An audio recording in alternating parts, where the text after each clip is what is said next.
एक दिन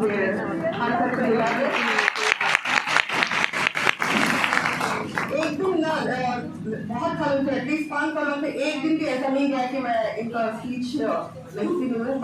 जब भी मैं लो हो जाती हूँ लाइफ में, कभी भी कुछ भी बुरा समय आ जाता है तो मैं सर के मोटिवेशन स्पीचेस सुनती हूँ और इसी वजह से I can tell him like 50% of the credit I would like to give to Khan sir.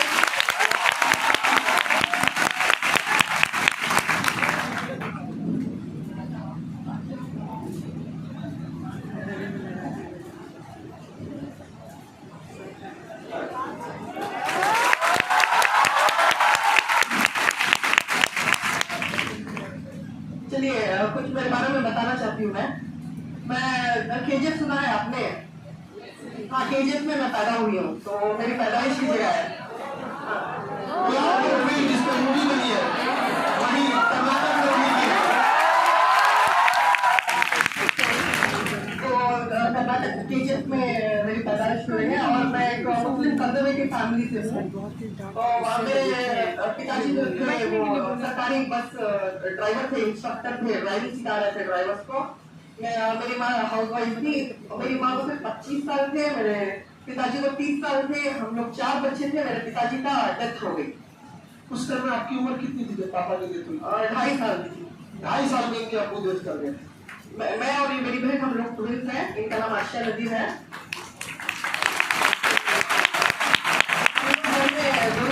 छोटे थे, बड़े बहन भाई और फिर हम दोनों। हमारे अम्मी की फैमिली में ये था कि लड़कियां अपशगुन होती हैं घरों में। तो हम लोग दोनों लड़कियां थी। हम पैदा होते ही हमारे मामू थे, मेरे मम्मी के भाई जो थे वो 10 दिन के बाद वो इंतकाल हो गए। फिर हम 2.5 साल के थे, हमारे पिताजी का इंतकाल हो गया। तो हमने एक टैग लाइन दे दिया कि ये अपशगुन है घर के लिए, पूरी फैमिली के लिए ये दोनों लड़कियां अपशगुन है। तो सिर्फ नेगेटिव बिलीफ सिस्टम में देख के हम लोग बड़े हुए हैं। तो ये सुपरस्टिशियस बिलीफ की वजह से हमें सारी जिंदगी हमें दिक्कतें झेलनी पड़ी। जब हम छोटे थे, खेल रहे थे हमारे कजिन के साथ, तो हमारे कजिन बोलते थे कि इनके साथ मत खेलो क्योंकि ये अपशगुन है, इनके पिताजी को यही खा गए तो इनके साथ नहीं खेलना है। तो हमें लाइफ में बच्चों को क्या चाहिए? प्यार होना चाहिए, एजुकेशन चाहिए, एक पैम्परिंग चाहिए, एक कंफर्ट जोन में रहना चाहते हो बच्चे, पल्ले बड़े होना चाहते हैं। लेकिन हमारी जिंदगी में कुछ नहीं था, ना पेरेंट्स एडवोकेसी थी, ना प्यार था, ना किसी का इमोशनल सपोर्ट था, ना एजुकेशन के कुछ हमारे लिए कुछ चॉइसेस थे, ना फाइनेंशियल स्टेबिलिटी थी, कुछ भी नहीं था। इसके बावजूद भी हम दोनों की एक बहुत छोटी सी, जब हम लोग थे ना तब हम दोनों एक दूसरे का सपोर्ट थे। हम लोग बातें करते थे कि नहीं एक दिन हमारा अच्छा दिन आएगा। एक होप था, एक बिलीफ था हमारे खुदा के ऊपर, हमारे ऊपर एक बिलीफ था। तो वो हमने बनाए रखा था। तो उसके बाद मुझे एजुकेशन हुआ, फिर मेरा PU कंप्लीट हुआ, मतलब 12th कंप्लीट हुआ था। सीनियर टेनिस में हमारा नाम था, हमारे पिताजी का वो सीनियर टेनिस्ट होता है गवर्नमेंट सेक्टर में, तो उसमें हमारा पहला नाम था। तो मुझे 18 साल में ही मुझे नौकरी मिल गई। तो घर की सारी जिम्मेदारी मेरे कांधों पे आ गई। तो मैं आपको और एक बात बोलना चाहती हूँ। हमारा फर्स्ट सुसाइड अटेम्प्ट था जब हम लोग 4th स्टैंडर्ड में थे, जब हम लोग बहुत उम्र में। हाँ जी, 4th स्टैंडर्ड के स्टूडेंट अगर सुसाइड करने लगे तो सोचिए कितना तकलीफ से झेल रहे हो। 4th स्टैंडर्ड में तो हम लोग बहुत बड़ी वेल था, वो क्या बोलता है, कुआं था। तो कुआं के पास गए और हम कूदने ही वाले थे, हमें किसी ने बचा लिया। फिर उसके बाद हमने टैबलेट ले लिए थे 7th स्टैंडर्ड में। फिर हमने जहर पी लिया था, वो चूहों को मारने का। जहर सब पी ली थी, हो गया था। तो टैबलेट आज तुमने ये टैबलेट थे, उस समय जहर की टैबलेट आती। और मेरी माँ को बीपी थी, तभी एल्ड्रिड स्टार्ट बोल के वो टैबलेट खा रही थी। वो मेडिकल शॉप से हम भी लेके आते थे। तो हम लोग गए, 4 मेडिकल शॉप से पूरा इकट्ठा कर लिए और ये हमने बंटवारा कर लिया, ये तेरा मेरा, हम लोग ने खा लिए। तो वहाँ भी हम लोग को मेरी माँ के बारे में नेगेटिव नहीं बता रही हूँ, फिर भी आपको एक बात बताना चाहती हूँ। क्योंकि मैं सच्चाई में बिलीव करती हूँ। हमने जो टैबलेट्स खाए थे उसके बाद हमें एक रूम में डाल के बंद कर दिया था 3 दिन तक, ना खाना ना पानी ना हॉस्पिटल, कुछ भी नहीं। सिर्फ मेरी माँ आती शाम में, दरवाजा खोलती और देखती, वो क्या देखती थी, उनके दिमाग में क्या था आज दिन तक मुझे नहीं पता है, वो अल्लाह के पास है। देखती होंगी कि आप अभी जिंदा है या नहीं है, लेकिन ऊपर वाले ने खुदा ने जिंदा रखा, क्योंकि 140 करोड़ लोगों के लिए आपको गोल्ड मेडल दिलाना था।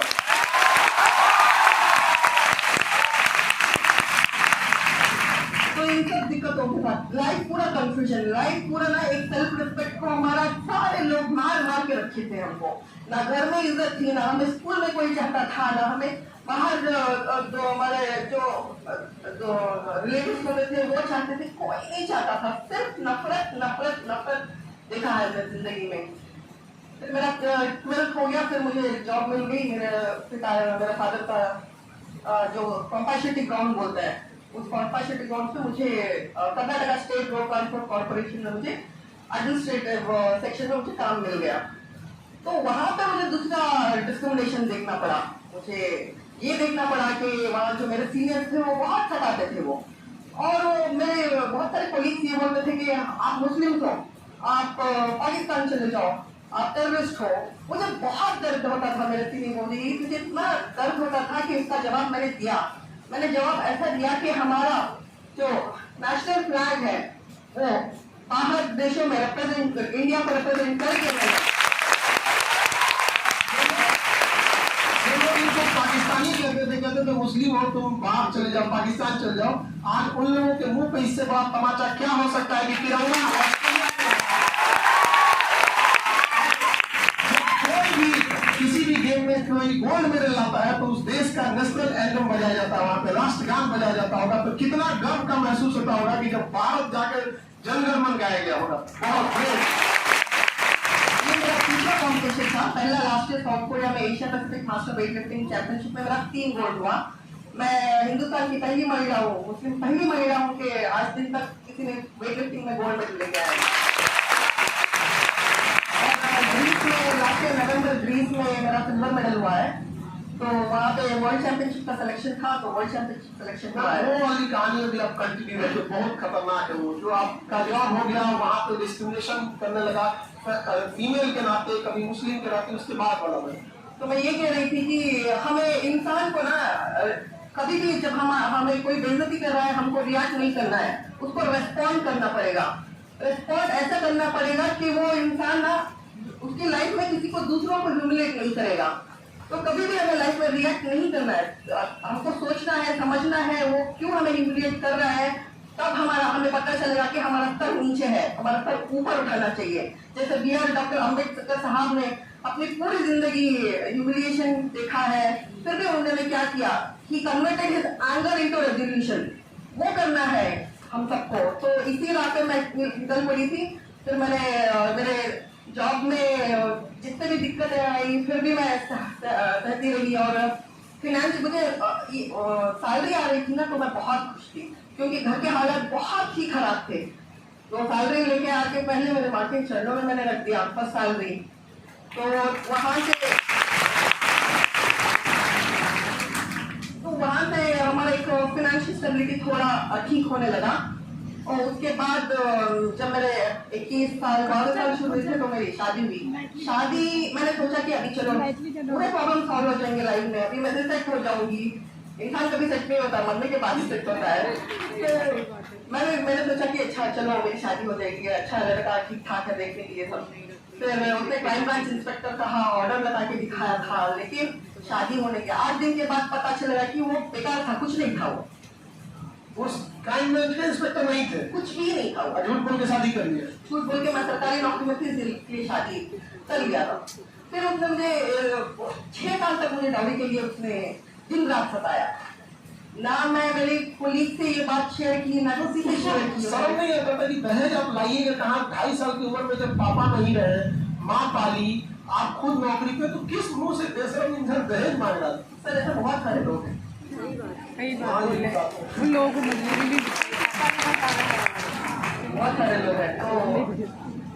तो उसके बाद मुझे मेरा शादी होने के बाद मेरा बेटा पैदा हुआ। मुझे सिजरियन सेक्शन डिलीवरी से मेरा 5 किलो का बेटा पैदा हुआ। तो ऑपरेशन करता है ना डिलीवरी के लिए, तो उससे मेरा बेटा पैदा हुआ था। ऑपरेशन के बाद आप वेट लिफ्टिंग करते जी सर जी। ऑपरेशन के बाद सीढ़ी चढ़ने का मतलब होता है। ये होता है मोटिवेशन, मतलब ऑपरेशन से लौटा हुआ उसके बाद सीढ़ी नहीं चढ़ने, मतलब बाल्टी में पानी नहीं उठाना है, आज गोल्ड मेडल लेके आई वेट लिफ्टिंग में।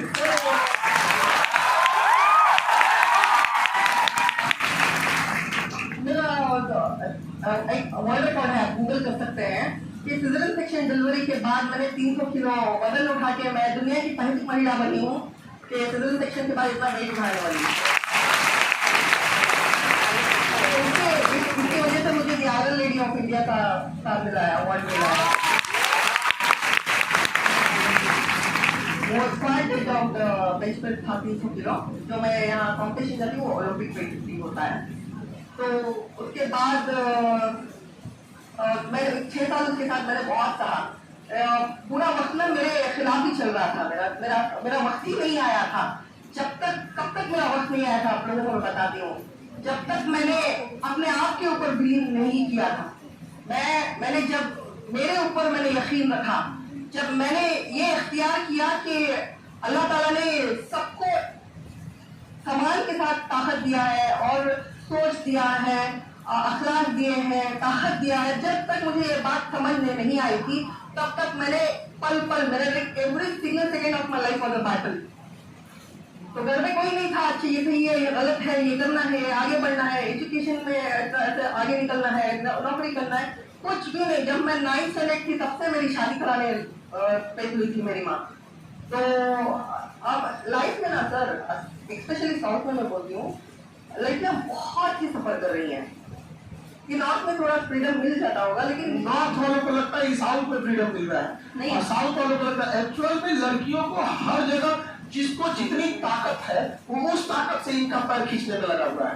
अब ये डिपेंड करता है कि कितना ताकत, जैसे आपके यहाँ आपके फैमिली को जितना ताकत था उसमें पूरी ताकत लगा दी आपको पीछे खींचने के लिए। इन लोगों के साथ भी लगभग वैसे ही हो रहा है, कमो बेस हर जगह की कहानी वैसी ही है। बस आप जैसे कुछ लोग आगे आ जाए तो हिम्मत आएगा ये पूरी लड़कियों को। ऐसा आया कि उसने मुझे घर से बाहर निकाल दिया, क्योंकि उसके बहुत सारे उसको मेरे अलावा सभी लड़कियां पसंद थी, तो उसने मुझे बाहर निकाल दिया 6 साल बाद। ऐसा इंसिडेंट हुआ, मैं नहीं बताना चाहती, वो मेरा जब मूवी आएगा सिल्वर स्क्रीन पे आप तक देख लेना ये बात। तो उसने मुझे घर से बाहर निकाल दिया, फिर मेरे बच्चे को भी नहीं दिया, ना मेरा कपड़ा, मेरा पैसा, कुछ भी नहीं दिया, उसने मुझे घर से बाहर निकाल दिया। और 2014 में मुझे IAS करनी थी, तो मैंने PF से मेरा लोन किया, मैं गई कोचिंग सेंटर, वहाँ पे पैसे मैंने पे करके मटेरियल लेके आई। फिर वीकेंड क्लासेस के लिए मैंने पूरा प्लान कर लिया था, क्योंकि मेरे पहले से भी आदत थी रात को 3 बजे से उठने की, पहले से जो तहज्जुद की नमाज होती है ना, तो तब मैं उठ के लड़ती थी। मेरे अबू को तूने क्यों लिया, तो मैं 3री क्लास से तब से लड़ रही थी। आप लोग में जो मुसलमान होंगे उन्हें पता होगा तहज्जुद की नमाज वो रात में पढ़ी जाती है, जब आप सो जाते हैं उसके बाद बीच में फिर उठना होता है, और वो सबसे मतलब टफ एक तरह से कर दी नमाज तहज्जुद की नमाज, वो तभी पढ़ा जाता है जब आपको कोई एकदम सुपर स्पेशल कुछ चाहिए। तो ये उस नमाज में पढ़ के खुदा से ही लड़ती थी कि मेरे अब्बू को क्यों छीन लिया 2.5 साल की उम्र। होता है तकलीफ का लेवल समझिए उस टाइम का, क्योंकि कोई नहीं था ना हमारी बात सुनने वाला। किसको सुनाते हैं, किसको हमारे ये जो दिल का दर्द है किससे बांट लेते हैं, कोई नहीं सुनता है। जब तक आप जिंदगी में कुछ करके खड़ नहीं जाते, कोई आपकी बात सुनेगा नहीं, और आपको कोई नहीं केयर करेगा, आपके इमोशंस, आपकी फीलिंग किसी को कुछ भी मायने नहीं रखते हैं। तो आपको कुछ करना है जिंदगी में आगे बढ़ के। तो मुझे तब से मैं जब 3री क्लास पढ़ रही तब से मुझे आदत थी उतने बजे उठने की। फिर मैंने प्लान किया और वीकेंड क्लासेस के लिए IAS कोचिंग के लिए मैंने तैयारी की। एक ही क्लास जाके मैं आई थी, फिर देखा घर में आके तो पूरा ना जला के मेरा मटेरियल पूरा राख कर दिया था। मेरे सपने वहीं पे जल गए। मेरे एक ही उम्मीद थी, क्योंकि मैंने करेस्पॉन्डेंस में BCom किया था और MBA फर्स्ट ईयर किया था, मेरे पास 2nd ईयर के लिए पैसे नहीं थे मेरे पास, मैंने नहीं किया था तब। तो मैंने सोचा नहीं, एजुकेशन में ही मेरा एक आगे निकलने का तरीका, तो मैंने ये किया था, जला दिया था उसने पूरा किताबें मेरी। फिर मैंने जब घर से निकाला था तो मैं कोलार से बैंगलोर गई, ट्रांसफर करवा के, मेरा जॉब जो था ट्रांसफर करवा के बैंगलोर गई, चली गई मैं हेडक्वार्टर्स में। वहाँ जाके मैंने छुट्टी डाल के फिर मैंने आईएएस क्लासेस लेना शुरू किया। जैसे आप बच्चे हैं, आप वैसे बच्चों के साथ बीच में बैठ के मैंने पढ़ाई शुरू की, क्योंकि मेरी ख्वाहिश तो कोई नहीं पूरी करने आएगा, मैं ही करना, वो मेरी ही जिम्मेदारी है। वो पूरा जो एजुकेशन होता है या कोई भी ख्वाहिश होती है, वो ये ब्लेजर मैं कभी भी जाती हूँ तो ब्लेजर क्यों पहनती हूँ पता है मुझे? जब पीयू के बाद 12th क्लास के बाद बीबीएम शुरू हुआ था, बीबीएम डिग्री जो होता है, तो उसमें लड़कियां ब्लेजर पहन के जाती थी, तो मुझे वो करना था। लेकिन मैंने किया नहीं, मेरे हालात ऐसे नहीं थे, तो मेरी ख्वाहिश मैंने तब नहीं पूरी की, मैंने अब पूरी कर रही हूँ।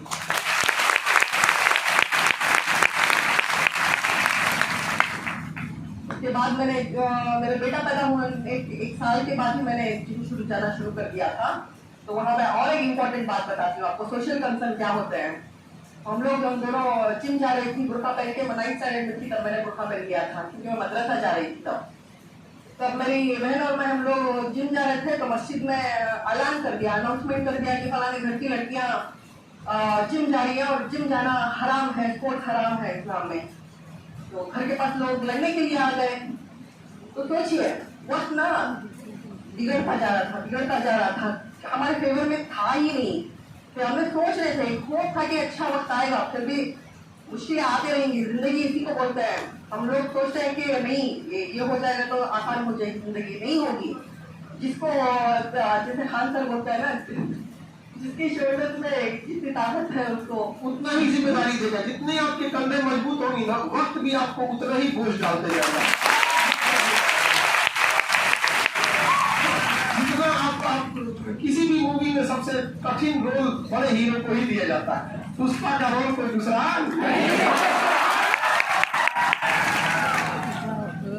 तो फिर भी मैंने वो वर्कआउट मैंने नहीं छोड़ा था। फिर भी मैं घर पे ही सुबह उठ के घर में ही जितना हो सकता था मैं बॉडी वेट से वर्कआउट करती थी। फिर उसके बाद मैंने स्टेडियम जाना शुरू किया। स्टेडियम में जा रही थी, वहाँ भी मुस्लिमों को बहुत प्रॉब्लम हो गई थी। वहाँ पे और सबको बहुत दिक्कत देते थे लड़के, वहाँ के जो जेंट्स होते थे वो बोल रहे थे कि बुर्का पहन के स्टेडियम के अंदर नहीं आना है, बाहर वॉक कर लो। तो बहुत सारी दिक्कतें हैं, आप जब मूवी आएगी तो आप देख लीजिए। बिल्कुल। और उसके बाद मैंने कॉम्पिटिशन जाना शुरू किया, district level, state level, national पहुंची मैं। ये मैं मास्टर्स करती हूँ। मास्टर्स मतलब 30+ कैटेगरी जो होती है उसको मास्टर्स बोलते हैं। मुझे बचपन में एक भी चीज का अपॉर्चुनिटी नहीं थी। मैं क्या करूँ, अगर मेरे अबू जिंदा होते तो मैं आज एक ओलंपियन होती है, एक IAS अफसर होती, ये तो पक्का है। लेकिन मुझे नहीं मिला अपॉर्चुनिटी, तो मैं क्या करूँ, इसलिए मैं 30+ कैटेगरी में मैंने खेल इंडिया को रिप्रेजेंट करना शुरू कर दिया। क्योंकि मुझे मेरे हिंदुस्तान के लिए, मेरे देश के लिए मुझे कुछ करना था, मुझे बहुत बड़ा जज्बा था, है और हमेशा रहेगा। मैं कुछ करूंगी, मैं कुछ मुझे करना है हिंदुस्तान का। जब मैं तिरंगा कहीं भी स्टेडियम में यहाँ वहाँ मैं देखती थी तो मुझे एक वाइब्रेशन होता था, एक फीलिंग होता था। मैंने खुद से वादा किया कि मैं नेशनल फ्लैग मैं जब दूसरे कंट्री में रिप्रेजेंट करूंगी तभी छूऊंगी। तो जैसे मैंने सोचा वैसे हुआ। जैसे आप सोचते हैं ना तो जिंदगी में वैसा ही होता है। तो बी पॉजिटिव ऑलवेज, बड़ा सोचना है और होगा ही होगा। हिम्मत रखना है, कभी एक विजन बड़ा रखना है। जितना बड़ा विजन रखोगे उतना बड़े इंसान बनोगे लाइफ में। फिर हमारे जो यहाँ खड़े हैं वो अमान साहब हैं, मोहम्मद अमानुल्लाह इनका नाम है। एज ए ट्रेनर, तब मैं बहुत डिप्रेस थी लाइफ में। तब तक मेरे 7 अटेम्प्ट हो चुके थे लाइफ में, 5 अटेम्प्ट हो चुके थे। जब इन्होंने मुझे जब मैं इनसे मुलाकात किया तो यही मुझे आके बात कर रहे थे, आप इतना ज्यादा वेट कर रही हैं, आप क्या करना चाहते हैं लाइफ में, आप कौन हो। तो ऐसे ही हमारी मुलाकात थी, ये मुझे इंस्पायर करते रहे और मुझे जो मैं बहुत डिप्रेशन में थी उन्होंने मुझे बाहर निकाला और तब से जिंदगी अच्छी चल रही है अल्हम्दुलिल्लाह। ऑस्ट्रेलिया जाने के कुछ ही दिन पहले आपकी मम्मी का इंतकाल हो गया था, मैसेज थी उस टाइम। ऑस्ट्रेलिया जाने से 10 दिन पहले मेरी माँ का इंतकाल हो गया था। तो 1 साल से हॉस्पिटल में ही थी वो, और हम लोग कमा रहे थे, हॉस्पिटल में पूरा खर्च कर रहे थे।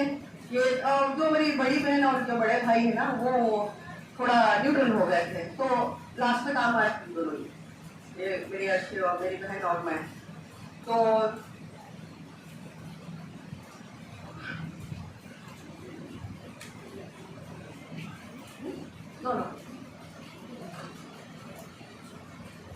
का इंतकाल हो गया था, मुझे बहुत दर्द हो रहा था तब। फिर मैं वो डिप्रेशन आपका जब मैसेज आया था कि आपकी माँ के बारे में हम सुने, तो हम उस समय जब टेंशन में आ गए कि अब ये किस तरह से एक छोड़ के इंडिया ऑस्ट्रेलिया जाना है, और एक लेडी जिसको घर से इतना सताया गया हो। सीजेरियन सेक्शन से जब किसी के लड़का होता है तो उसे बहुत सारे प्रिकॉशन फॉलो करने होते हैं, आप तो जानते हैं इंस्टीट्यूट को। तो हमको ना एक दिल में उदासी थी कि अब पता नहीं क्या होगा मेरा देश के लिए, क्योंकि मेडल तो आपको मिला है लेकिन फख्र पूरे देश के 140 करोड़ लोगों को है। लेकिन फिर भी जब बात हुई तब कि आप टेंशन नहीं लीजिए, 140 करोड़ लोग हैं, पूरा गोल्ड मेडल ही लेके आना है। और जब लास्ट की फाइनल में मैसेज आया ना और गोल्ड मेडल पहना हुआ और पीछे से वो जो तिरंगा झंडा, तब हमको लगा कि वाह क्या ग्रेट बात है।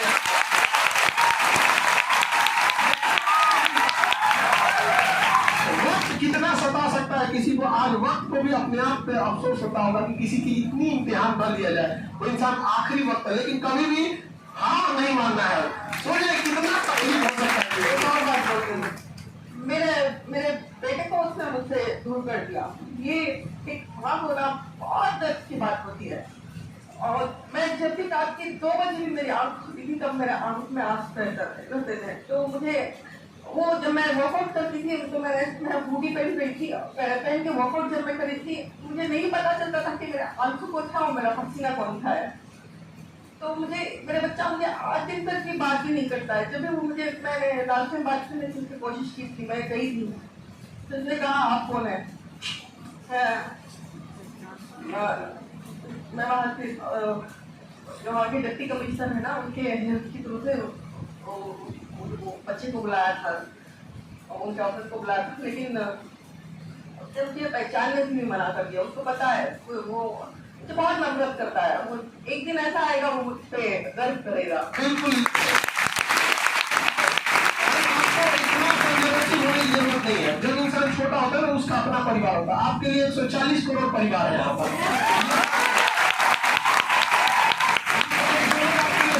क्या ये बच्चे उनके लिए तालियां बजाएंगे? ये देश देखेगा उनके लिए? नहीं।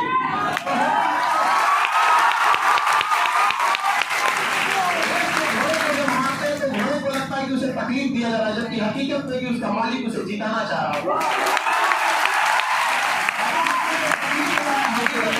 आपको जिताना चाह रहा था।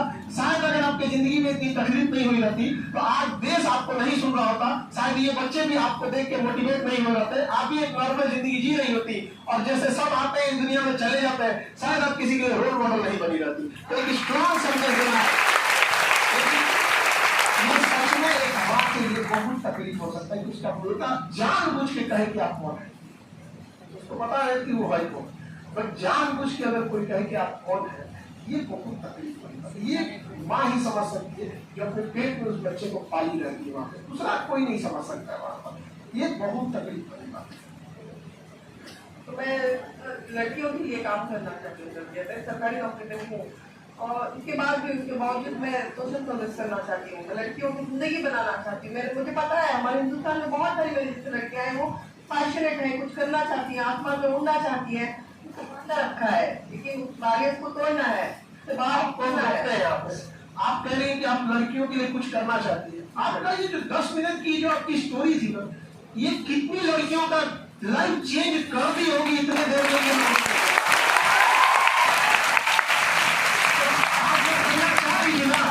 ये जो गोल्ड मेडल लेके आपने कर दिया हो, अब ये कहिए कि और करना है। ये मत कहिए कि हमें अब करना है, अब जो हुआ है उसके बेहतर और बेहतर करना है।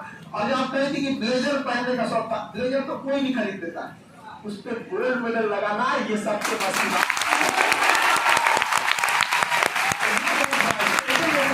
जो मैंने बॉर्डर में वर्क किया है, एक मिथ है, स्पेशली हिंदुस्तान में एक मिथ है कि सिजरियन सेक्शन डिलीवरी के बाद हम वजन नहीं उठा सकते और सीढ़ियों पे नहीं चल सकते। तो ये एक मिथ है, स्टीरियोटाइप थिंकिंग है। इसको इस वजह से ये स्टीरियोटाइप थिंकिंग ब्रेक करने के लिए अभी तो बिजनेस हो चुका है हॉस्पिटल का सिजरियन सेक्शन के लिए। तो लड़कियां सब अपने आप को जैसे डिसेबल्ड हो जाते हैं सर्जरी होने के बाद, ऐसा समझ रहे हैं। तो ऐसा होता नहीं है, ये सोशल कॉज के लिए, लोगों को दिखाने के लिए सिर्फ एक मिथ है। इसलिए मैंने 300 किलो वजन उठा के ये स्टीरियोटाइप ब्रेक करके मैंने सोशल कॉज के लिए से मिल सकती हैं लड़कियाँ सिजर सेक्शन डिलीवरी के बाद भी। तो ये प्रूव करने के लिए मैंने ये वर्ल्ड रिकॉर्ड किया था। और मेरा दूसरा वर्ल्ड रिकॉर्ड अभी शॉर्टली 2 महीने में है कि मैं स्कैनिंग तक जो है वो सीख रही हूँ। तो फिर भी नेक्स्ट अगेन मैं वर्ल्ड की सबसे पहली महिला होगी जो सिजर सेक्शन डिलीवरी के बाद तक पूरी कर रही है।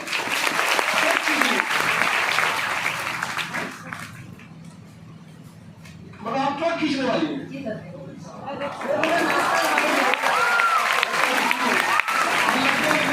लड़कियां कमजोर होती है वो भाई।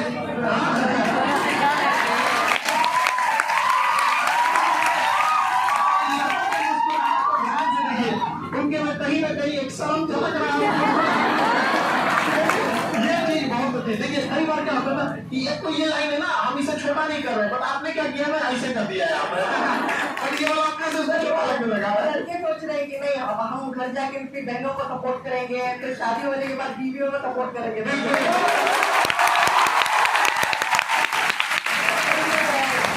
कल मुझे कॉल्स आ रहे थे भाइयों से या कहाँ से आ रहे थे पता नहीं के, और अरे आपने जो मेडल जीता ऑस्ट्रेलिया में उसका सर्टिफिकेट भेजो वो भेजो, मुझसे भी कॉल कर रहे थे। और फिर पता चला कि वहाँ स्पोर्ट्स डिपार्टमेंट में जाके उन्होंने कहा कि उनका सर्टिफिकेट मंगाइए वो सब। तो भगवान का देखिए क्या चमत्कार होता है। जो वहाँ पे 3 कॉम्पिटिशन में थे, उस 3 कॉम्पिटिशन में मुझे 1 ही मेडल मिला। तो दूसरे 2 ऑस्ट्रेलियन वाले थे और वहाँ पे वो मुझे कॉम्पिटिशन, वो 2 कॉम्पिटिशन मेडल नहीं हुआ। फिर उन्होंने मुझे आफ्टर सिजर सेक्शन डिलीवरी के बाद लिफ्टिंग कर रही है, ये एक यूनिक केस है बोल के उन्होंने मुझे सर मेडल से सम्मानित किया है। तो उन्होंने वहाँ से ऑस्ट्रेलिया से मेल भी मंगवा लिया है। मतलब इसके बाद भी उनको भरोसा नहीं हो रहा है कि ऑस्ट्रेलिया से बना है कि इसको मिला है कि नहीं मिला। वाह, हमें यही पीछे पड़ेगा। मतलब कामयाब इतना बनिएगा कि लोग आपको रोकने के लिए कोशिश नहीं, साजिश करेंगे। लेकिन इतना ही कर सकते हैं कि सूरज कितना चमकले समंदर नहीं सुखा सकता। बहुत इंस्पायरिंग स्टोरी आपकी और इतना संघर्ष की कहानी। आप इतने संघर्ष के बाद बहुत लोगों की कहानी आती है, वो अपने आप को स्टेबल बना लेते हैं, अपने परिवार के लिए हो जाते हैं, पैसे से फ्री हो जाते हैं। लेकिन आपने जो इतना संघर्ष करके एक देश का नाम रोशन किया है, उस 140 करोड़ लोगों में हम लोग भी हैं जिसको आपके ऊपर नाज है। और इस देश के लिए जो आपने गोल्ड मेडल लिया बहुत और वो मुझे ट्रेनिंग में सब कुछ बाकियों को क्रेडिट जाता है। बहुत आप लोगों को बहुत ऐसे ही सारे लोग सपोर्टिव हैं ताकि बेटियां जो है वो उड़ सके। एक पक्षी कभी भी अपने एक पंख से नहीं उड़ सकता। तो सोचिए अगर इन्हें घर में रख दिया तो शायद देश का गोल्ड मेडल कम हो जाता। तो मैं बहुत बहुत आपका कॉन्ग्रेचुलेशन। और आप लोगों के लिए भी बहुत बहुत आपको इंस्पायरिंग मिली होगी। यहाँ पे अब हम लोग कुछ बोला आपको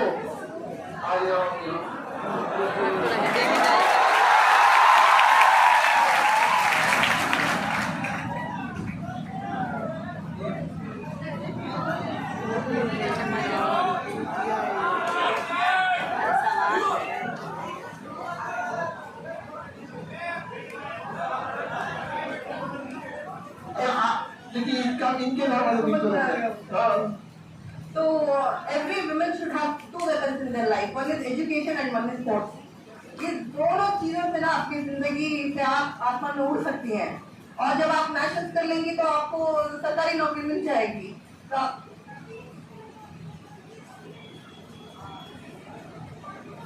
अभी दिखा रहा, अभी वीडियो जो ये है वो दिखा रहा हूँ 5 जाएंगे। बिल्कुल घर वाले लोग देखेंगे तब समझ जाएंगे। और आप भी गोल्ड मेडल लाए तो आपकी तुम गोल्ड मेडल लाए तो इनको बुला के लाएंगे। आप आइएगा जरूर।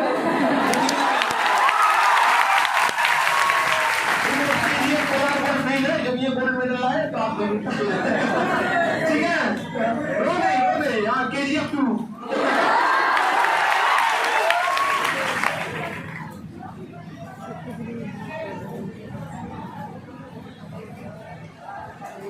मैं सारे हिंदुस्तान के मेरे भाइयों और बहनों से मैं एक विनती करती हूँ कि लड़कियां जो पैशनेट है, कुछ करना चाहती हैं, उनको एक मौका दीजिए। एक मौका देने से ये सब होगा।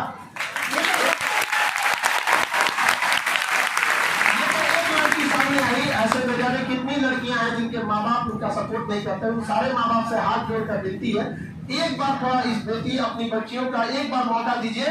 ये कभी भी आपका सर झुकने नहीं देंगी। गर्व से कहिएगा कि हमारी बेटी है। आगे बढ़िए आप भी, मेरे लिए कहिए आप भी आइए, रोना नहीं। में रोना नहीं है। इनके घर वाले मानते थे, हाँ आपके पापा मम्मी तो मानते नहीं। इनको सोच रहे पिताजी 2.5 साल की उम्र में इनकी आपको का डेथ हो गया, और जब जहर खा ली तो माँ 3 दिन तक बंद करके इंतजार में थी कि अब कहाँ जाएगी, मतलब बची है या नहीं है। सोचिए इतना तो खतरनाक नहीं होगा ना आपका। फिर अब इनके तकलीफ क्या है, आपका क्या चीज है? फिर एकदम स्ट्रॉन्ग बनो। आपके माँ बाप हैं बहुत अच्छी है।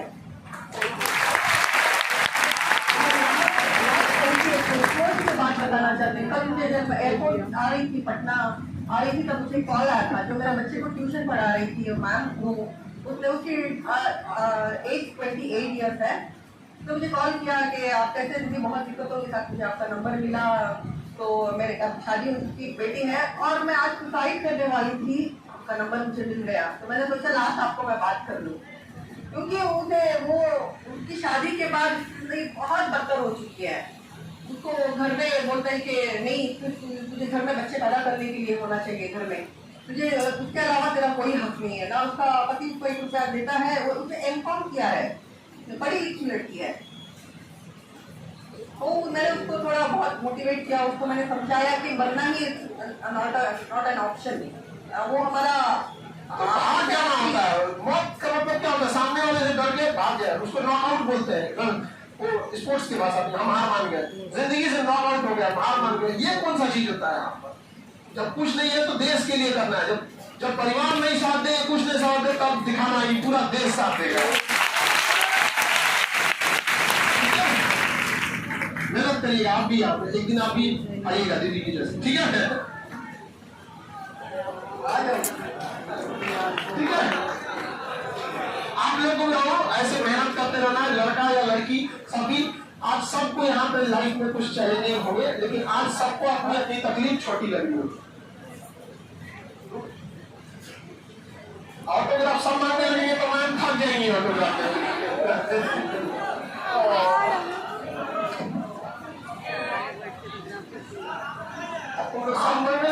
आपको नहीं ऑटोग्राफ की जरूरत नहीं है। जैसे इंसान टीचर मिल गए आपको, तो आपको कुछ नहीं चाहिए लाइफ में। हम लोग तो एक ओवरऑल सबको समझा देते हैं, लेकिन एक लड़की की जिंदगी में क्या क्या तकलीफ हो सकती है ये तो हम लोग दूर से ही देख के बता सकते हैं। आपने जिंदगी को जिया है, देखा है। हम लोग पीछे वाले बच्चे जो बहुत थोड़ा सा देखिए ऐसे ही लोगों से आप पाए होंगे। नहीं आप लिखिए, आप लिखिए फिर हम लिख देंगे। आप याद रखिए आदत नहीं है आपके सामने मुझे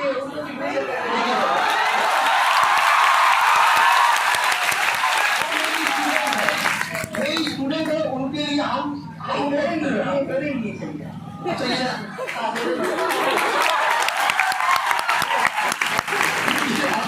कैसे जाता है?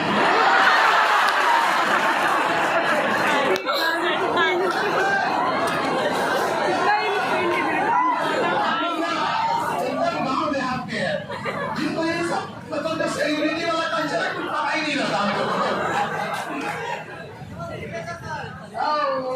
बस इंग्लिश आ रही, आप भी कर दीजिए।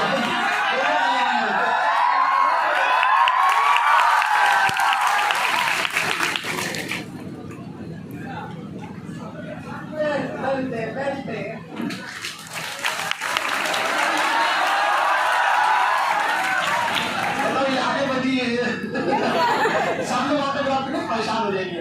बाकी आप सब लोग मेहनत करिए बढ़िया से, और देश का नाम ऐसे ही रोशन करिए। और आप लोगों को भी बहुत बहुत धन्यवाद। और कैसे कहें, आप सबका सपोर्ट रहा। जब सब लोग छोड़ देते तो कई बार ऐसा होता है, अंधेरे में जुगनू भी रास्ता दिखा देता है। तकलीफ में अगर कोई बस कंधे पे हाथ रख देना, क्यों परेशान है ना?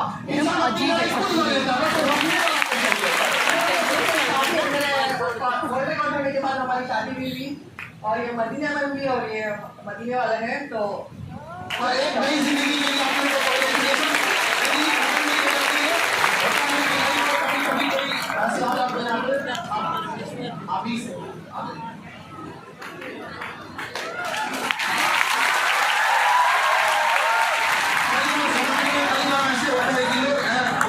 इस टाइप से कई बार होता है ना कि समाज में लोग बहिष्कार कर देते हैं, लेकिन जिंदगी रुकती नहीं है, हमें जीना पड़ता है। और लोग कहते हैं कि वक्त के साथ हम लोग जीना सीख जाते हैं। हकीकत है कि हम लोग वक्त धीरे धीरे हर चीजों को सिखा देता है इंसान को बढ़ाना। और आप लोगों को भी एक बहुत प्रेरणा मिलेगी और बहुत बहुत कॉन्ग्रेचुलेशन मैम। और एक और चीज कि हमारा क्लास शेड्यूल इतना बिजी रहता था कि इतना जब मैं मैसेज करता हमारा तो क्लास में 10 मिनट का गैप रहेगा एक बैच से, तो कोई सर से बात करनी थी अभी तक रिप्लाई करते तो 5 मिनट में, तब तक कोई आप लोगों में डाउट पूछने लगता था, दूसरी क्लास लग जाती है, हमको लगता है 10 15 12 से कैंसिल हुआ होगा।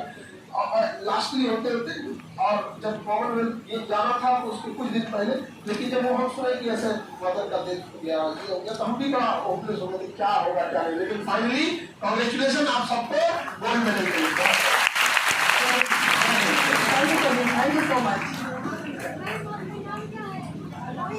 ये भगवान ये है पागल है क्या? नाम का नाम खुशिया नजीर। शॉर्टकट में खुशी अपने से, हाँ अपने से खुशी रख लो, ठीक है। ये इसमें बाद में मदद बनाइए। अभी कितना दिन पहले मिला ना? 25 को 23 तारीख को मिला, 1 तारीख को, तो ये कब तक हो रहा होगा? हाँ ऑस्ट्रेलिया के लिए।